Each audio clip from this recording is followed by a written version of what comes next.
Al preguntarle en el registro de identificación de las personas cuál era su nombre y escuchar que se llamaba Jeremías, se le acercó un empleado con una Biblia en la mano, pidiéndole que se la leyera.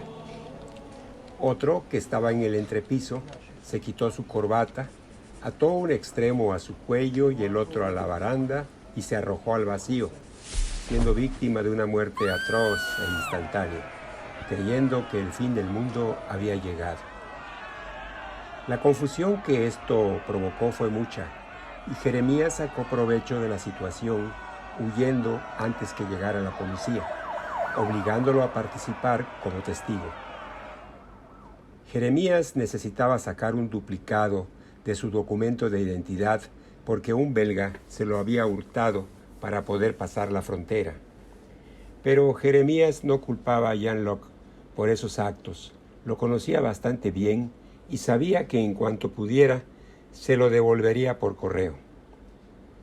Podría subir a su auto e ir a buscarlo o ayudarlo a recorrer los kilómetros que fueran necesarios. Pero descubrió que también se había llevado su auto, y eso no estaba del todo bien.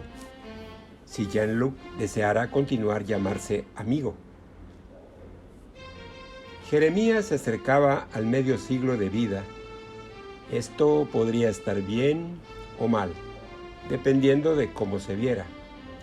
Si fuera por el lado del desarrollo personal, podría decirse que a Jeremías no le estaba yendo del todo bien.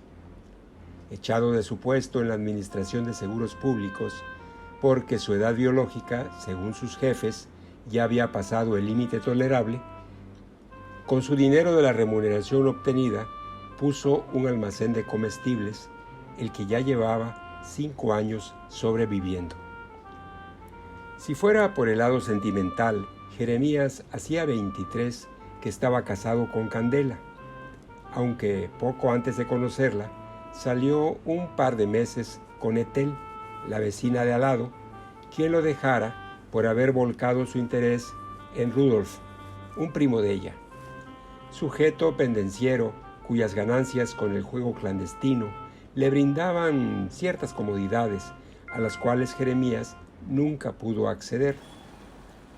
En una región de economías tan cambiantes, ya pocos clientes entraban al almacén a comprar lo necesario para su subsistencia.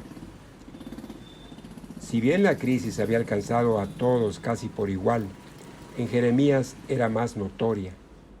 Las latas de tomates estaban acabando y apenas el arroz o la harina podían llegar a la mesa familiar. Sentado detrás del mostrador, en espera de algún cliente, Jeremías aprovechaba el tiempo para reflexionar en estas y otras cosas. Si tuviera el auto que su querido amigo Jean-Luc se llevó, podría salir con Candela a pasear por el campo, alquilar una cabaña y pasar un par de días gozando de la paz y la tranquilidad tan deseada. En este caso, podían intentar tener algún hijo, lo que siempre desearon, pero la semilla nunca germinó. Pasando los años mirando televisión hasta tarde en la noche, perdiendo oportunidades de volver a disfrutar del arte de amar. O al menos, Jeremías podría tomar de la mano a Candela e ir a pasear por la vera del río, evitando la ansiedad de compartir una salchicha y una gaseosa. También podría visitar a Ethel, preguntarle cómo estaba y si fuera feliz en su matrimonio o si ya tuviera hijos. En caso contrario, Jeremías se prestaría gustoso a hacer la prueba con ella, siempre y cuando a Rudolf no le importunara.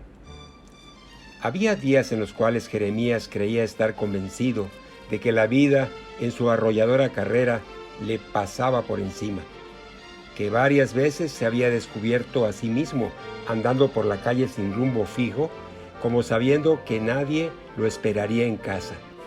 Esto era algo momentáneo que solo se le pasaba deteniendo su caminar y respirando hondo. Uno de esos días le sucedió algo extraño. Vio pasar por la calle a su propio auto. No tuvo tiempo de notar quién lo conducía, pero estimó que fuera Jean-Luc y que había mentido en un par de cosas. La principal, que aún estaba en la ciudad y que no se había ido al extranjero. La segunda, y no menos importante, que había mentido en todo. No era la primera vez que Jeremías había sido despojado contra su voluntad de algo. Cuando tenía entre 7 u 8 años, un compañerito de la escuela le pidió prestado su camioncito de bomberos y nunca se lo devolvió. Todavía lo recordaba, pelirrojo, con pecas bordeando su nariz y un temblor en las manos, producto de un mal nunca curado del todo. Jeremías creyó que con ese padecimiento ya tenía suficiente castigo y que no necesitaba ser recriminado por la injusta apropiación del juguete. El domingo hizo un día espléndido.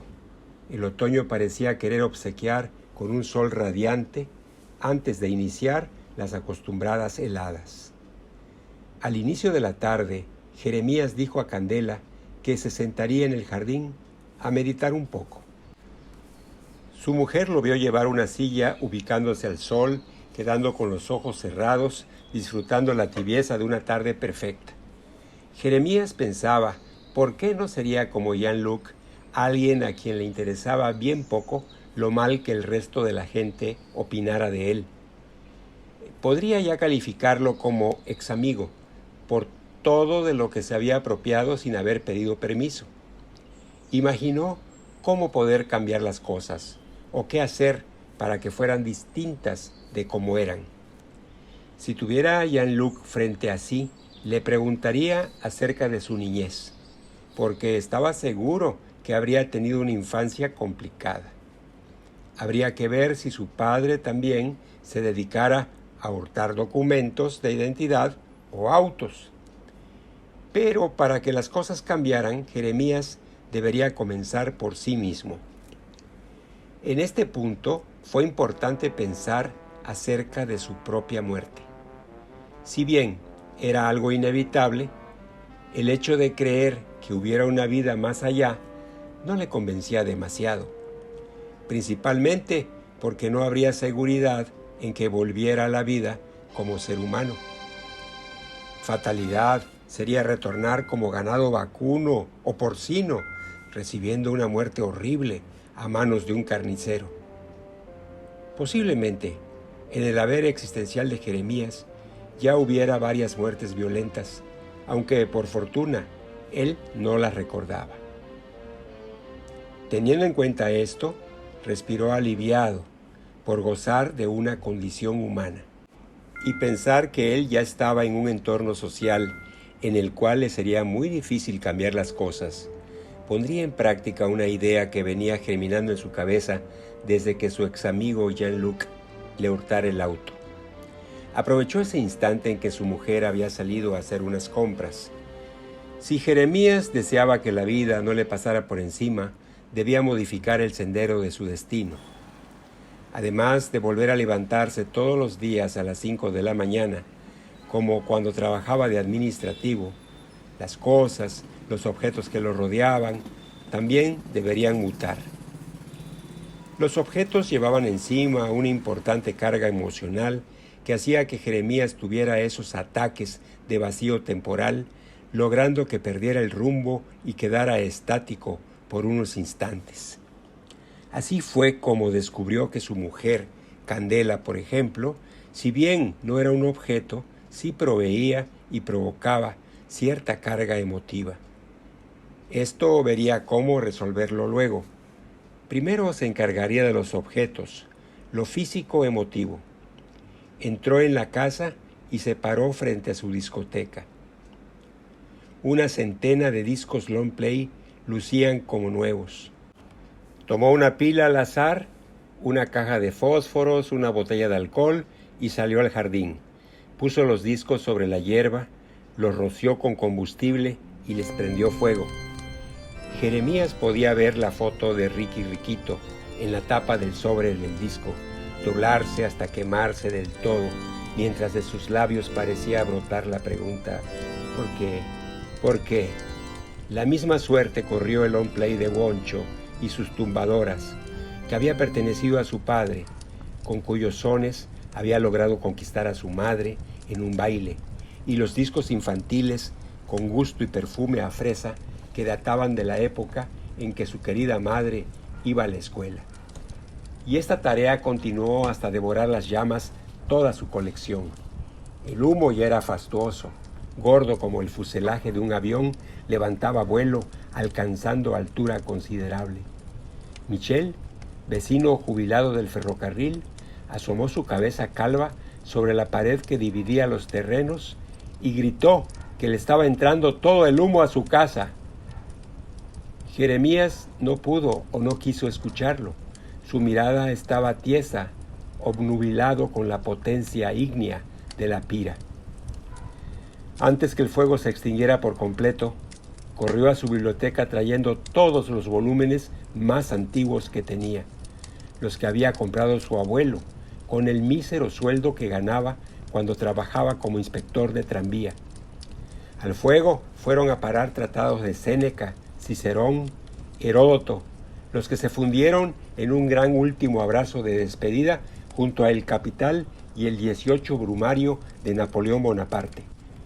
Michel observaba desde su muro, asombrado por la dimensión que cobraban las llamas, y recién de sus ojos brotó una lágrima cuando vio que Jeremías arrojaba los 40 tomos de la Enciclopedia Británica, esos lujosos volúmenes que su abuelo había hipotecado una propiedad para comprarlos.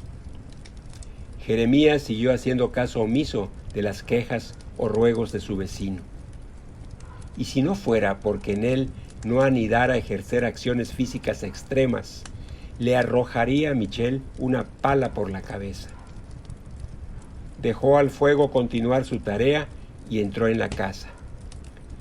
Se dirigió al dormitorio abriendo el placar donde guardaba su ropa. Allí colgaban de manera prolija todas las camisas que había usado en su época de oficinista de cuello blanco. Cada camisa representaba un año en su vida, y al sacarlas, olerlas, digitarlas, pasar su rostro por las telas, volvió a evocar instancias, momentos pasados, algunos alegres y otros no tanto. Estaba la camisa que había usado cuando conoció a Candela. Si prestaba atención hasta oler el perfume que todavía conservaban, lo conducía a ese instante. También la que había llevado a la fiesta de 15 de su sobrina y donde tuvo el placer de regocijarse hablando con todas las mujeres que pudo, a escondidas de Candela. Como si fuera un alud, los años se le vinieron encima, representados cada uno de ellos por una prenda distinta. Pantalones, chaquetas, corbatas, cinturones que ya no le iban porque no le cerraban. Sacó toda la ropa que pudo, cargándola hasta el jardín. La pira seguía ardiendo, renovándola con su vestuario. Los años que había padecido bajo las órdenes de un jefe psicópata y autoritario se esfumaron en cuestión de segundos, consumidos por las llamas. Gracias a su maltrato, a Jeremías le nació una úlcera incurable que a veces le impedía poder disfrutar de la buena comida. Una humareda negra, empujada por el viento, se estrelló contra el rostro de Michel, que seguía asomado al muro, envolviéndolo y logrando que iniciara un repentino ataque de tos. De pronto, vio desaparecer su cabeza de lo alto del muro, cayendo a tierra su cuerpo, retorciéndose, atacado por convulsiones. Fue auxiliado por su esposa y una hija, lanzando contra Jeremías una serie de palabras hirientes, como las que una vez había oído decir su abuelo a un inmigrante que le había robado su reloj de bolsillo. La pira siguió ardiendo con buena intensidad y con la quemazón de las telas de las camisas, pantalones, chaquetas y corbatas, el humo niebla negro y asfixiante de los plásticos de los discos no tardó en transformarse en un magma imparable. Una lengua de fuego, liberándose de sus hermanas, se elevó hasta tocar la copa del naranjo, el que había plantado su abuelo, comenzando a arder de una manera increíble. Mas a Jeremías, viendo ese espectáculo, Su estado de quietud le impedía ir por un balde de agua. Su cerebro pensaba lo que debería hacer en esos casos, pero nuevamente estaba siendo atacado por una esporádica inmovilidad. Respiró hondo varias veces hasta que por fin recuperó la motricidad, pero no fue por agua, sino que entró en la casa buscando de qué otras cosas podría deshacerse. Abrió el placar de su mujer, sacando los vestidos de fiesta, aquellos que Candela hacía años que no usaba porque ya nadie los invitaba a celebración alguna. Quizás porque ambos estaban grandes y no comprendían los ritmos que se bailaban ahora, quedándose toda la noche sentados en una mesa, bebiendo o comiendo o conversando con el de al lado. Blusas, polleras, pullovers de gruesa lana azul, verde o violeta, ropa interior, esa que ya estaba tan estirada que sería innecesario usarla.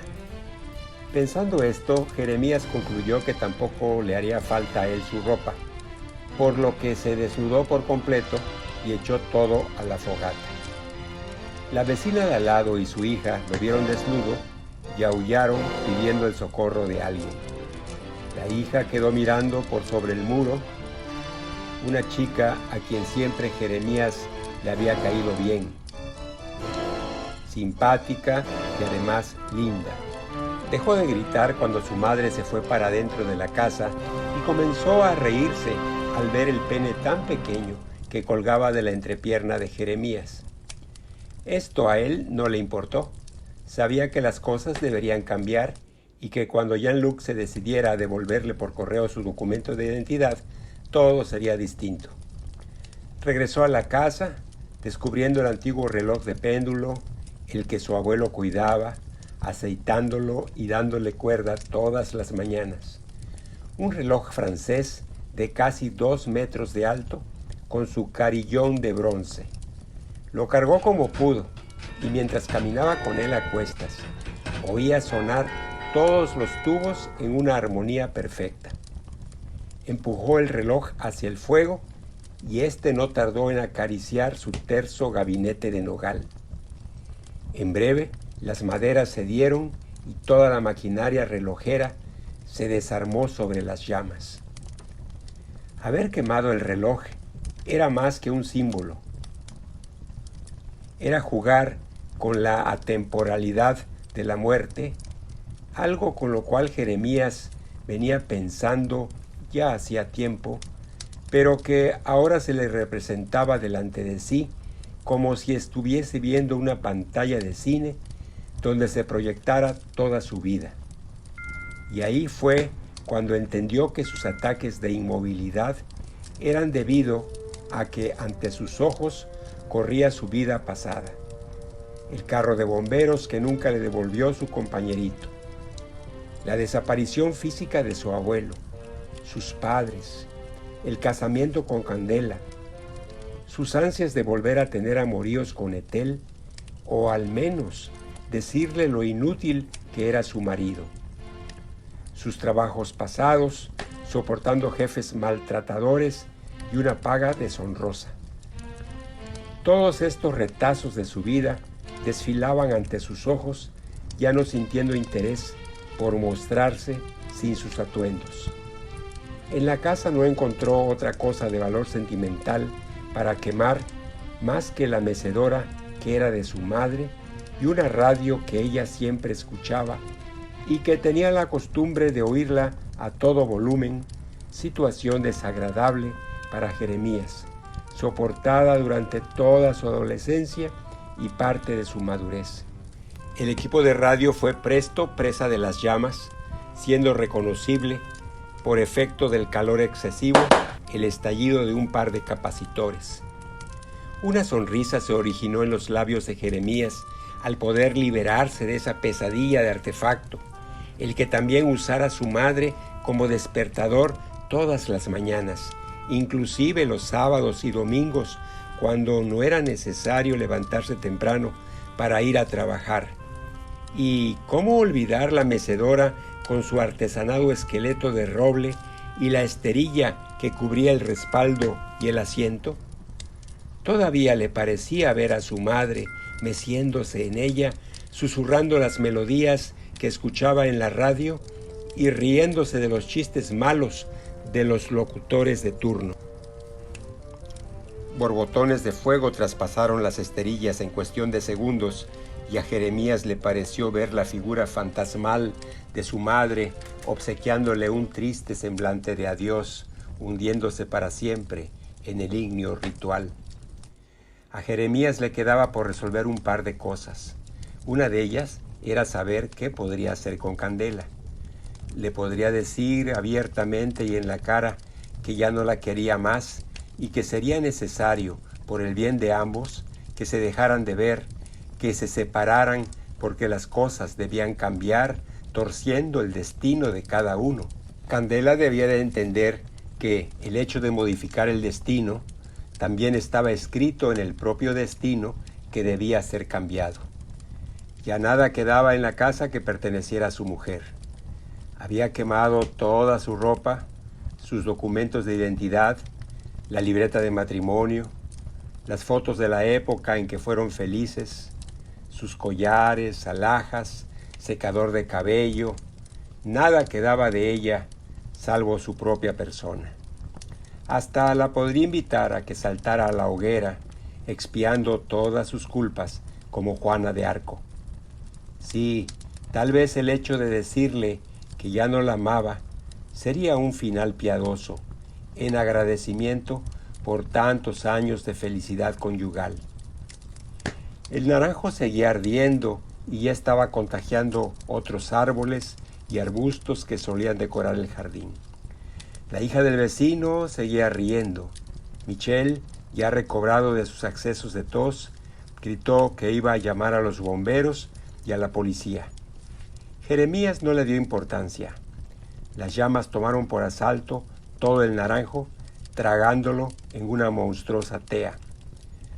Toda la parte trasera del jardín era una brasa viva, lo que hizo henchir de emoción el pecho de Jeremías, porque eso significaba que las cosas estaban cambiando y que no volverían a ser como antes. Jeremías ya estaba dispuesto a enfrentar la muerte sin culpa alguna y que, a través de ella, expiara no solo todas sus culpas, sino también todos aquellos culpables que habían pasado por su vida. Candela aún no había regresado. Cuando lo hiciera, se llevaría una gran sorpresa y entendería el significado de la existencia humana. Jeremías, así como estaba, desnudo, salió a la calle, no oyendo las exclamaciones de quienes lo vieron. A lo lejos, descubrió la presencia de un automóvil que se aproximaba. Era un auto azul, como el que él había tenido y que se lo hurtara de manera tan vil su ex amigo Jean-Luc. Jeremías bajó de la acera, poniéndose en el medio de la calle. El auto se acercaba a gran velocidad. A medida que se aproximaba, pudo reconocer su propio auto y la maldad de Jean-Luc en haberle mentido y malobrado tanto. Jeremías extendió sus brazos, quedando su figura en cruz. El auto no se desvió ni frenó, habiendo podido hacerlo. Jeremías fue embestido de manera brutal. Su cuerpo se elevó varios metros para caer, golpeando su cabeza contra el pavimento. Lo último que escuchó fue el griterío de la gente y el rumor del auto, de su auto azul, el que conducía Jean-Luc, el que le había hurtado su ex amigo Jean-Luc, y que se desvanecía huyendo en la distancia.